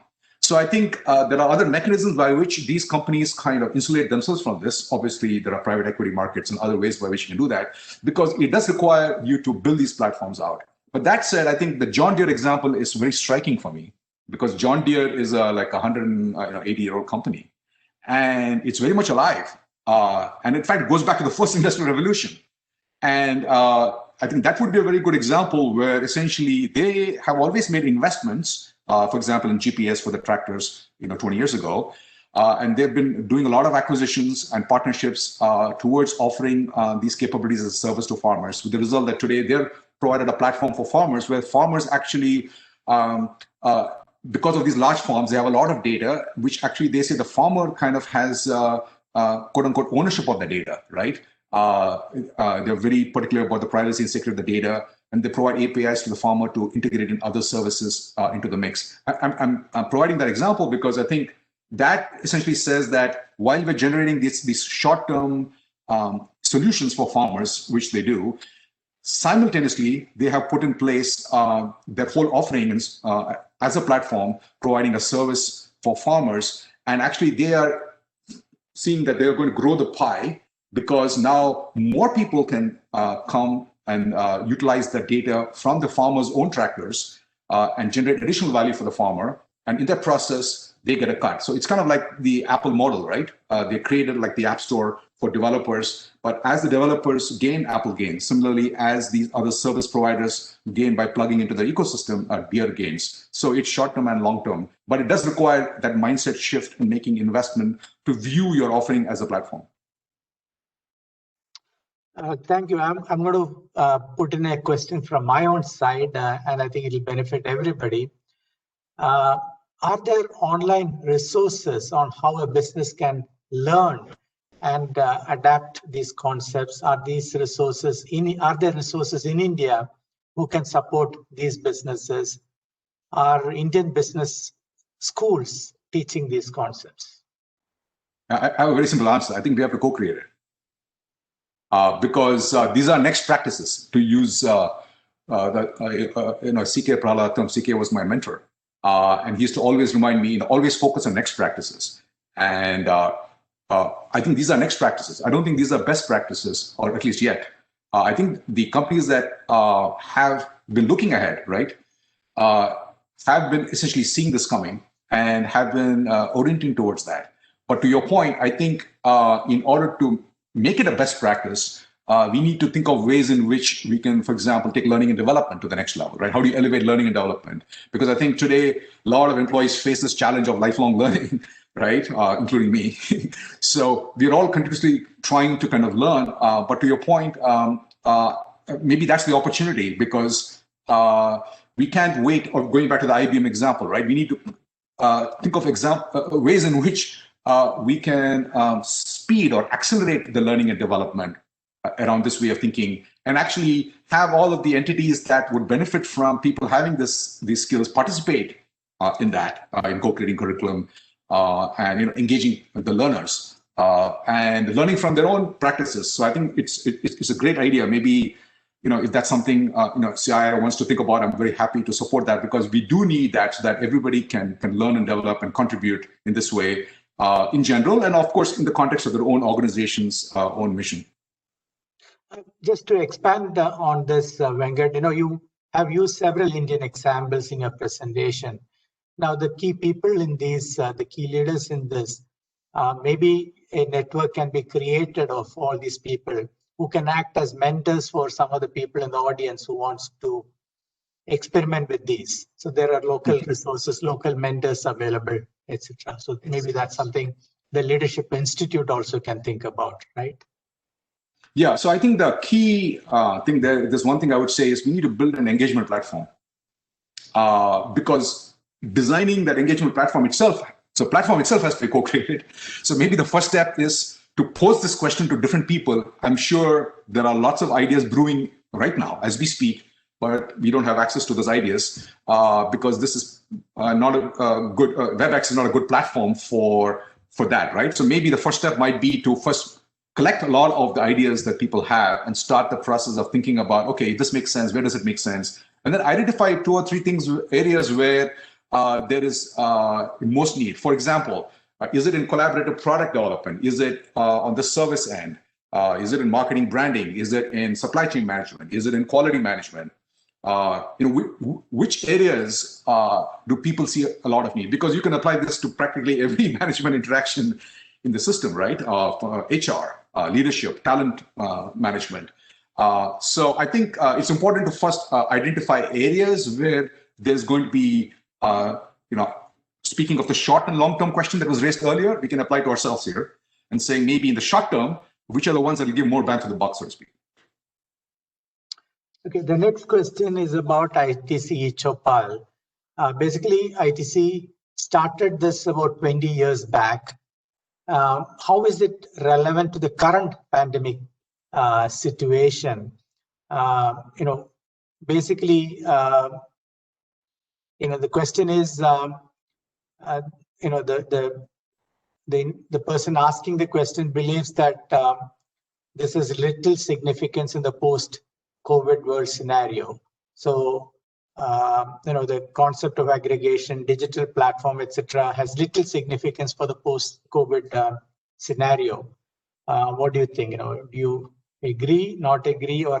So I think what is not visible is how the farmers are engaged. I interact with a lot of these farmers, and when they talk about their lived experience with ITC Chopal, they really talk about how it's not only transformed them, but also their own villages. So I think one of the challenges here is that it's not visible. So let me kind of give you another example and come back to this one. So if you take education, right? So I think of myself, I'm a professor, I'm on the teaching end, I have students. But if you look at a lot of places where, professors and students have been very successful, are ones in which they have been able to use the same technology. So the technology is not different. They also use Zoom. Professor A uses Zoom, Professor B also uses Zoom, but Professor A uses it in a very different way. For example, I've seen people engage students before this. So if something can be asynchronous, let's make it asynchronous. Let's not use Zoom for just doing the same thing that we're doing. And so focusing then on the interaction and the learning of the students, where you already have the questions. So for example, if I had these questions, then I would have, I can have more time to think and respond to it, so we can have a dialogue. So I can understand also the question better. So in that context, it is really how you then engage with the learner, to be able to connect with their current level of understanding, kind of where the question has come from, and then have a dialogue. Maybe there are other examples, and the process, yes, you might say, this may not be relevant, but something else might be relevant. So I think we need to kind of double click on the interactions and think about like how to make those interactions better. So I think if we, now coming back to the example, you should think of the example more in terms of as an illustration of the concepts, because there is no one example that I can hold up which embodies everything that I'm talking about, right? We can talk about many other different examples. Another example would be Alibaba, which has focused on small businesses, right? And their focus is on understanding, what credit a business needs, which then led to creating Alipay, etc. So it's really in the way in which you utilize these concepts rather than thinking of a particular example, because we may have not a very deep understanding of what actually happens in that ecosystem. Venkat, if I may add, every business must look at its stakeholders, its ecosystem, its experiences with its customers, and create a unique framework, right? So these are all illustrations of how frameworks have been created, and they've learned over time. It's not that they conceptualized all this from day one and created. This is why it's called a living experience. So when a question like this comes, clearly, the answer is, each company needs to look at its products, services, its ecosystem, its partners, the way they interact, the level of technology adoption, and based on that, they have to create their own model for doing this. Absolutely. Using these as examples, right? Absolutely. So I think a good example would be design thinking, right? If you think about design, it's not something generic. It's just a way of thinking, right? Like a designer. This is similar, right? This is almost like a philosophy, right? It's a way of thinking. If you even think about Six Sigma, it started as a philosophy of quality, right? And then, of course, practices got developed, but over time. So I think everybody here, can take these kind of principles and those questions, and you can ask, what does it mean for you? And not worry too much about the specific examples. The examples were the means to the end, right? And like you said, everybody is different. In fact, if you think about what we're talking about, just like every farmer is different, everyone in this audience today is different. And I think every question is relevant and has to be appreciated. And so if something is not a good example, fine, because that's how you see. So the question then would be, how can this be applied in your own context in a way in which it is more meaningful to you? Totally. So I think we have to respect that. So I think what you're saying is each one of us has to come up with our own way in which this might be made more meaningful to us in the context of what we are trying to accomplish, by virtue of figuring out how these 5 facets might all come together to co-create value, given kind of how I have framed my business. Yeah. The next question is about international operations. There is heavy dependence on China for components and raw materials across sectors. So how can companies build manufacturing interdependence while developing local ecosystems? So, the ecosystem that you are referring to, does it restrict to, let's say, your environment, or can you include global environments in this? Are there examples of global, experience building platforms, etc.? I also want to actually say that most companies probably, in the membership of CII, 60% of the companies are SMEs. They do have they're part of global supply chains, but they don't have global influence. They don't have global ecosystem building capability. So this question is relevant in that sense. Can they just work in their local ecosystems and get still the benefits? Yeah, so I think it depends. You can work in the local ecosystem and get the benefits. If you look at IT services, you talked about Infosys earlier, or any other IT service organization. A lot of the Indian companies have worked with the clients in co-creating innovation and building the client's enterprise capabilities, right? So in that case, you're actually bringing services to bear on the customer's enterprise.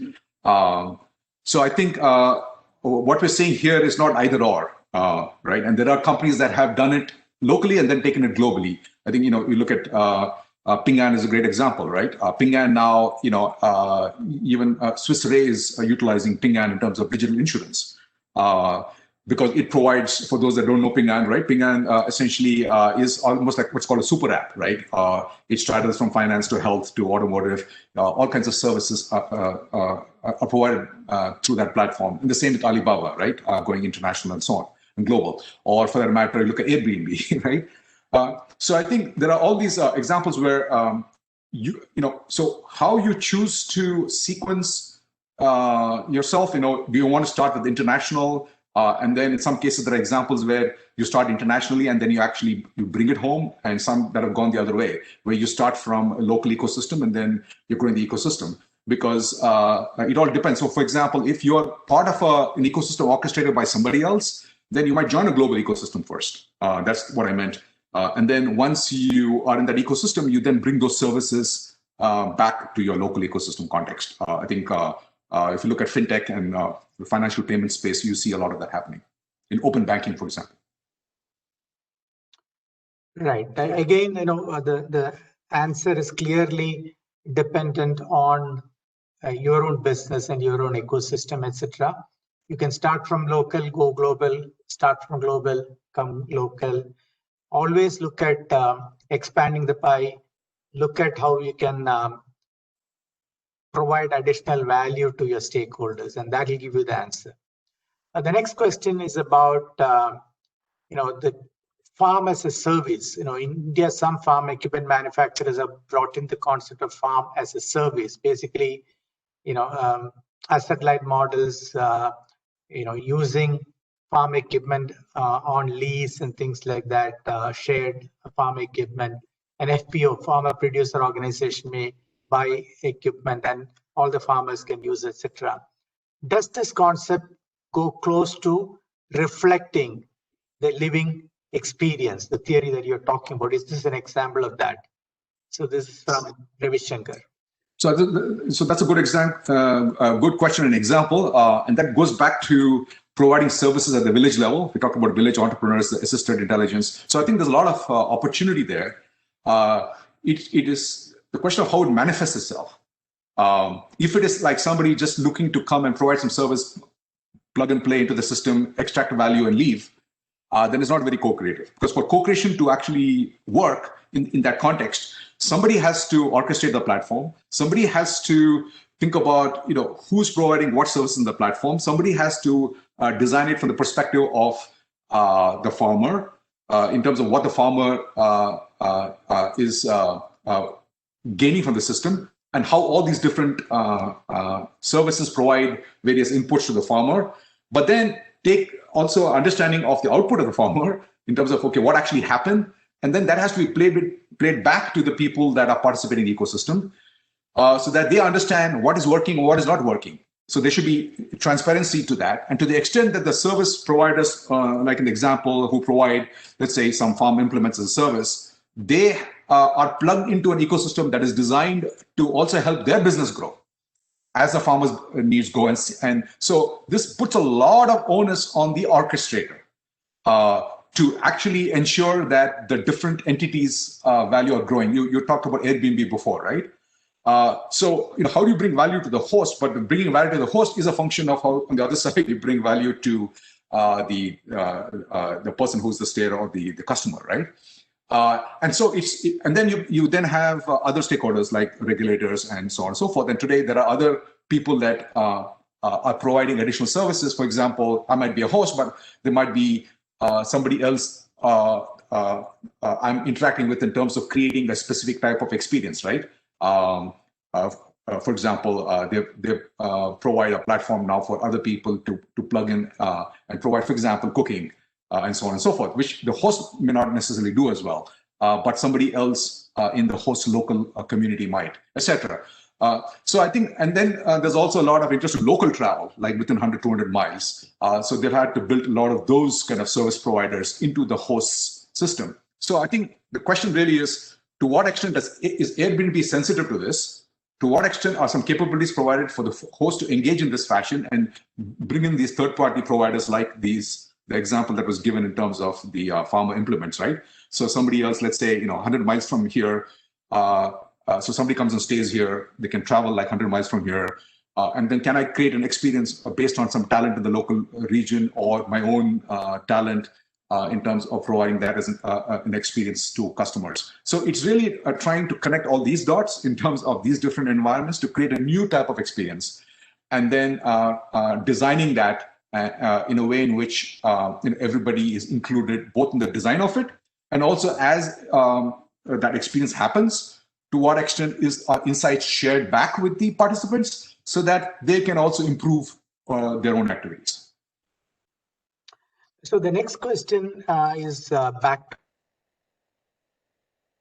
digital infrastructure being available across villages, remote parts of India is still some ways off. So how did ITC work to establish this digital infrastructure? Did they work with other corporates? Did they work with government and provide the digital infrastructure? Is that part of the expanding the pie that they did? Yeah, so I think I had to distinguish two kinds of the infrastructure. Early on, they had to make a lot of the investments, right, in the village, because if you think about it, there was no connectivity. So in fact, I've been to a lot of these farmers, who we call sanchalaks, the lead farmer who organizes this, and you'll see a satellite dish on top. So that required a lot of commitment from the corporate side to building infrastructure. Obviously, then that has to be very core to your strategy, right? Your business strategy. Today, in 4.0, it's different, right? Today, it's not as if ITC is saying that we are going to build a telecom infrastructure, like, for example, Reliance. Well, that already exists. Those players exist. The question is, how can we leverage the existing telecom infrastructure, mobile infrastructure, in new ways? Now, clearly, there are connectivity issues, right? But and so there's an opportunity there. There's a challenge there, an opportunity of entrepreneurs that can provide those local services for the farmer and also connect all these different, going back to the earlier question, right? These different services that's very useful to the farmer. So I think it's important to recognize that today the strategy is creating this digital infrastructure where other people can plug in terms of the infrastructure itself. And whether it's in the infrastructure layer, the platform, services, applications layer, depending on where somebody might participate in what's typically called a tech stack, right? So that I think is important to recognize. And so there are lots of startups that are plugging into this so that they can provide a whole host of different applications. So now it's a little bit different in the sense that there are other players that are actually pulling together in terms of the infrastructure, the platform applications, and so on. And so the role shifts here in 4.0 because ITC now is more of an orchestrator, but then government also has a role to play because you can't bring value to the farmer without having an understanding of the land, right? And providing a lot of the services that only the government can provide for the plugin. So in that sense, you need someone to be able to build this new digital infrastructure, but it's a shared digital infrastructure because other people are participating. And on top of it, you also have to bring in other entities that can help grow the kind of the flow of value in the system in a way in which, as the farmers gain value, that value also flows back to others, starting from data and insights and so on and so forth. So this is not an easy thing to do. But my point is that this is the way the world is today. And so we have to start thinking about how we can participate in these flows, either as somebody who is just plugging in, but there has to be somebody who plays the role of that orchestrator. So there are different roles we have to think about. Now you talk about farmer producer organizations. How are they represented in this platform, both in terms of developing the platform's capabilities itself, and also the value that flows through the platform to everybody and bringing that value flow back into the system so that all the people that are participating can benefit from it. So there's a huge importance of how you create a shared governance model. The next question is shifting the industry to an auto industry. So the question is, while co-creation was in practice across auto industry, what do you think could be the next level of co-creation in the auto sector? Yeah, so I think that's already happening. The example that I mentioned is actually a live example of a company. I can't mention the company, but the company actually launched a new vehicle during COVID in India. And a lot of them shared the fact that they have very collaborative product development experience that they normally had. And let me give you just some insights I gained from the process of what was different. So it is happening. I think it's, again, because of technology. So in the past, for example, you spoke about silos to that first question about why it doesn't happen. So yes, you had that, and information was flowing back and forth. Companies have been doing the best in terms of rolling the vehicle out, getting feedback from the customer, market research, and then when there's a problem in the field, it will flow back in, and so on and so forth. And we all know that, and we do our best with all of the tools we have available. We practice Lean, Quality Six Sigma. So all of that is going on. So what's new here? Well, what is new today was that somebody, so when for example, the vehicle was launched, to give a very practical example, normally some people would go make field visits to the dealership, go in and see kind of, what is the experience of people in the field. You would talk to some customers, you would have some focus groups, you would do some things there. Then information would filter back, and then you realize that, the vehicles are having certain faults and so on. And let's say there's some tailpipe problem that's reported. And then somebody would jump on and say, okay, let's go and put a call and have a mobile call with the dealership and say, hey, can I talk to the mechanic? And then you go through these kind of various hoops, right? Today, and this was very amazing, is essentially on the same call, and this is what happened. When there was a problem, what they've done now is created a new SOP, standard operating procedure, for how any problem that the dealer faces, normally it's at the level of the mechanic, right, who actually detects this or somebody else detects it, can essentially report that. Now, once that's reported, normally it might happen through WhatsApp and so on, but now there is an engagement platform where that comes in, and that triggers then the set of people that need to be on a call together across the chain, right, of the different engineers for whom that particular problem is relevant. So if it's a tailpipe problem and somebody from automotive company function, ABC is important, they start to participate in the call. But then now here's what happens. I can invite other people to the call. Okay, like we do on Zoom, right, or WebEx. And what happens there is that now things become more transparent.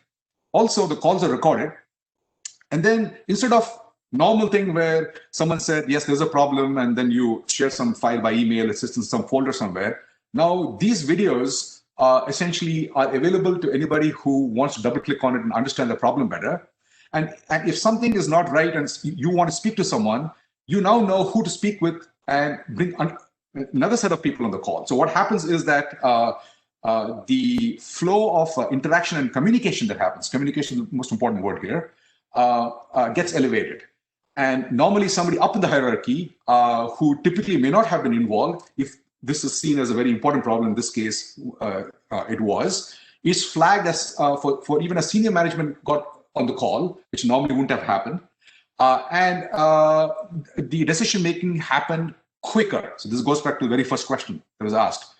So I think what's happening today is that we are in a world where, because we can bring different sets of people across the silos into the same call in ways in which it's also visual with pictures and with actual videos.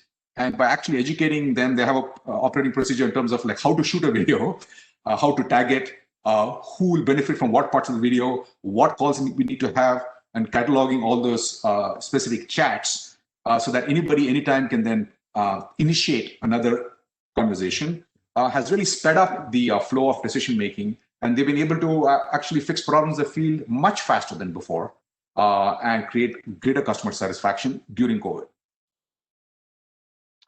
The next question is, something that is in my mind, and I'm going to ask that question, is about asymmetry of benefits, right? Between large enterprise and small enterprises in the ecosystem, between the customer, the consumer, and the enterprise, there is always, asymmetry because the benefits don't accrue always at the same time and in the same period. So trust becomes very important. So how do you build trust in such an ecosystem? And what do you do to build trust? Yeah, so trust was one of the principles I had pointed out, right, in terms of impact. So how do you build trust? So obviously that's a very general question, but I think in general, transparency breeds trust. So the principles the questions I laid out are not independent questions. If you notice, transparency was another principle. Now, to build transparency, you need to have access and dialogue. So I'm glad you asked this question, because when you start with one of my questions, you will find that the other questions start becoming relevant, even though you entered into it with a trust question. Then you got to think about access, transparency, dialogue, and feedback. Then you need to think about then designing environments where people feel that by engaging in a certain set of actions, that value is flowing back to them. So going back to the automotive example, just very quickly, normally, I mean, calls happened before, but there was not like inclusive access on these calls, right? And then the flow of communication was also hampered by the fact that you didn't have multilateral flows of communication. So if you think of all the people on a circle, it was very limited in terms of where the communication happened. But now there's a lot of communication.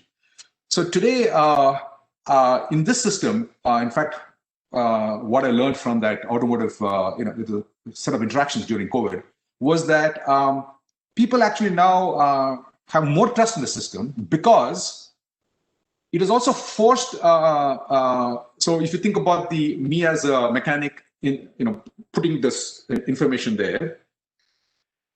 Now, if you bring another experiencer, let's say an engineer, one of my yellows, right, who's also an experiencer back in, who now benefits from the information, the engineer and the mechanic start to have conversations, but that conversation is visible to somebody in product development. And so when people start seeing that the feedback that they gave mattered and some action was taken, I'm told that the people there feel happier because their feedback was valued, right? Because they feel like they actually contributed something to fixing this problem of, let's say a tailpipe, right? So even the mechanic who normally would have sent something, posted something, actually got to speak with a senior executive. And they told me that for the mechanic, for the first time in the mechanic's life, had actually, even though it was a very short moment, it was just a moment of experience, it meant a lot. Because normally that's not something that I would think that, oh, my video was part of a senior level management meeting. This actually happened. So suddenly you feel much more connected to it. And so the trust building is also a function of to what extent people's actions in that system are reflected in the decisions taken in that system, and then recognized, and then also in a lot of cases where their contributions end up creating value that becomes transparent back to them, so they feel that they are part of that system, where as the value emerges from the whole, it actually flows back to the parts. I'm going to paraphrase the next question to bring out a point here, and I want to get your perspective. So typically, you don't want to be the first in an industry to bring in this concept, spend more money, and potentially take some impact on margins. So what you do is you wait for government to bring in a regulation. For example, on emissions, right? That lower emissions, controlling emissions, or eliminating emissions is good for the planet, etc. But you don't want to actually go that path, because then you will take a hit in the beginning. So you wait for the government to bring in regulations to create a level playing field for everybody, so that all people will have to now incur that expense. So how, I just gave that as an example. So how your model can be implemented in such an environment, especially when the margins are very thin, or the company is an SME, smaller medium enterprise? Yeah, so that's a good question. So I think it goes back to something you said, Chris, which is where and how you co-create is up to you. There are some instances where it's not appropriate, where you think that, for example, if people have the mindset of not seeing the way in which participation has to happen such that value can flow to them, because there are rules of engagement, so to speak, right? Because you have to see, so it all depends on, so if my experience of co-creating, let me put it this way, is a very negative one, then I'm not going to participate, absolutely. So it depends on who you are here. Are you trying to build a coalition of people to move in the direction? Then you have to be committed to that. If I am a participant, from a participant as an experiencer perspective, if value doesn't flow back to me, then it's unlikely that I'll continue to participate. Unless it's like a forced scenario, right? For example, if I look at my teaching today, right, I do encourage people to interact with me before I come. So for me, like a small business, I am within the whole business school institution. I can just focus on my course and the way I engage with my students in my course. You see what I'm saying? I'm restricted by the digital infrastructure in terms of the content management system, what is used, Zoom, and so on, right? And there are things that is not in my control, right? Because I can't change those things. That's a given. So sandbox is fixed. But I'm saying within that, I can co-create, right? I can co-create a better experience in the way in which it makes my life easier and allows me to learn faster, connect with students, and bring value flow back to me because I can learn faster. So what I'm saying is I can transform the interactions I have with them because we all interact with somebody. So in every SME, they're interacting with somebody. But the question is a very important one because if you if I wanted, for example, I have a lot of ideas on how maybe at the school level, the experience can be transformed, right? But that's a different strategic question. It has to be seen from the school perspective as a strategic question to be asked. So for example, going back to the SMEs, if I'm an SME, let's say I'm a tier 2 supplier, okay? Just as an example, I provide some part to a tier 1 supplier. The tier 1 supplier in turn engages with the automotive company, right? And going back to automotive company I was discussing, what they have found is that because they have transformed their engagement with the tier 1 supplier, it turns out that the tier 1 supplier has a different mindset now. This is important. The tier 1 supplier is now engaging with the SMEs in a very co-creative way. And because they realize that by creating, and this goes back to what I was talking about, amplifying the impact, by facilitating a platform for the SMEs of the own accord, without the OEM investing in it, the tier 1 supplier is benefiting. But this works only because, and this is important, the OEM benefits from that tier 1. So the tier 1 person has got a double benefit, right? Because I'm benefiting because I can now have a better interaction with the OEM, but I'm constrained because in order for me to bring that, I need to turn around and engage with the tier 2, and then you can even imagine tier 3 and so on. So I think for the tier 2 SME to work, the tier 1 must be a nodal player here in terms of having this mindset and orchestrating. Otherwise, what I'm saying is that then it'll just be restricted to either within my own SME organization or what I can do in the next level of interaction with the tier 1. So it will be limited.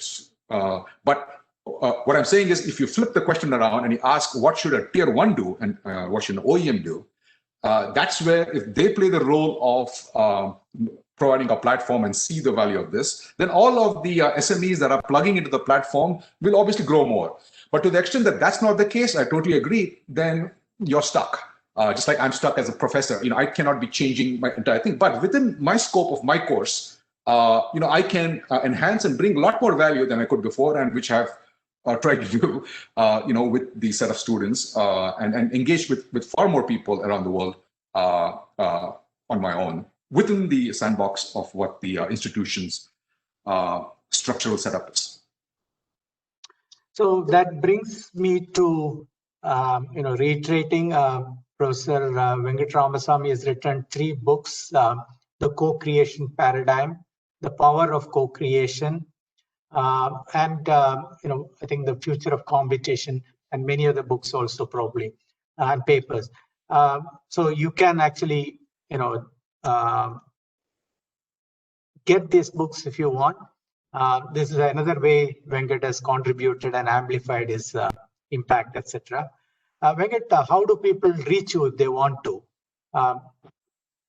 So if you go to the Raw School of Business, so it's venkatar@umich.edu. So that's the email address. But I just wanted to conclude at least with where we ended up, Chris, because I think you triggered a very important thought, which is you're facing a fundamental problem of the interplay between structure and agency. We all want to have more agency, going back to example by me as a professional system, but there's an institutional educational structure that's bearing down on me. I think what we are talking about, if I were to paraphrase another way, we have to co-create new structures with the agency that we have, in ways in which, and as we start to see that structure creates better agency for everyone, in ways in which the people that are very integral to that structure, that is their agency, also becomes benefited even more. I think when people start seeing that, then they'll start truly seeing it as all win more. That is, that this is really what it's about. But because of the way in which we have current structures, which have not evolved with this view, it is, I think, in 2020, people within those established structures would find it very hard, which is why a lot of the disruption is happening from startups from the outside that are able to create new structures, right? So during the IPO, I talked about lemonade insurance, a new form of insurance where they're using AI for you essentially getting insurance and claims experience. And they actually have a public benefit model where they take only a cut, and the rest of the profits are actually goes to, just like Airbnb, the people in the who have insurance get to decide where it goes. And during COVID, a lot of the money went to first-line workers. So I think this kind of community model that you mentioned, and maybe kind of circling back to where you started, this lemonade insurance also had an IPO. So I'm also seeing new forms of these structures emerging, both in terms of business models, but also organizational structures, and the way in which the value creation works. And I would leave it at that, because I think that has the kind of makings of really a next generation of wealth, welfare, and well-being, in which I think we can participate as those organizations that get this start putting in place these structures where we can then connect with and participate and grow together. So thank you, Venkat, on behalf of CII, the Center of Excellence on Leadership, and all the participants. Wonderful session. You know, we could go on forever, but time has run out. And thank you again, and take care. I will hand it back to Indrani to conclude. Thank you very much. Can I also thank every participant in the session, because I can't see all the participants, but thanks to each one of you. I really, truly appreciate your participation and your questions. Thank you. Thank you. Indrani? Yeah. Thank you very much, Mr. Gopalakrishnan. It was a very exciting session. And I think you still have a very long list of questions which could have been asked to Professor Ramaswamy, Fantastic, and very, very, very, very strategic high level of discussion. Thank you very much for the time, Professor Ramaswamy, you have given to us, and thank you very much for the time, Mr. Gopalakrishnan, that you have given to us.